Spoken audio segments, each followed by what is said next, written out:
The Bombers and Emersons have a lot in common, and it all started right here at Lincoln. I actually was a sub before we actually met and told one of my good friends who I subbed for, and she went to high school with him and was like, oh my gosh, I think he's single. I went out to see a friend at Coach's. The science department was out and we actually ended up sitting next to each other. The rest is history. We were hired at the same time, and I just happened to see her at a pep rally. One of our mutual co-workers worked in here with her, and then they were standing together, so I asked her who she was and just kind of went from there. Not only did they meet here, which is pretty cool, they also work together, and it's like a 1 in a million type of thing.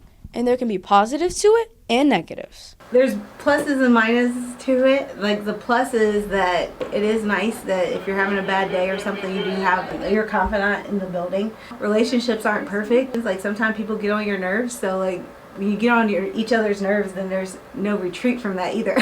But we have found our balance.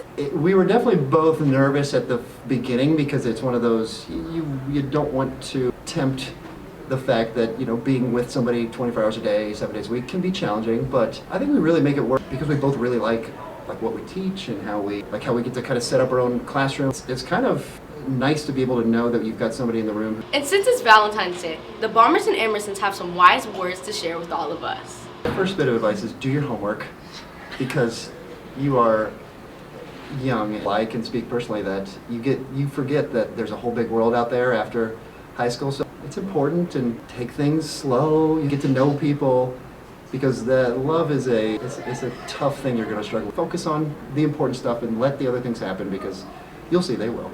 In the words of Janet Jackson, just wait a while. No, in my opinion, and I'm sure my wife feels the same way, at this point you're still trying to find yourself, see what your future plans want to be, what you want to do, who you want to be with, how you want to be, all that stuff. You're trying to figure it out. So yes, build relationships. We were friends first, and we're both adults already. Dating and all that stuff, you pick and choose what you do and figure it out, but you got time for all that. And that time will pass pretty quickly, so just take things slow for the better. This is Christmon for Lincoln Live.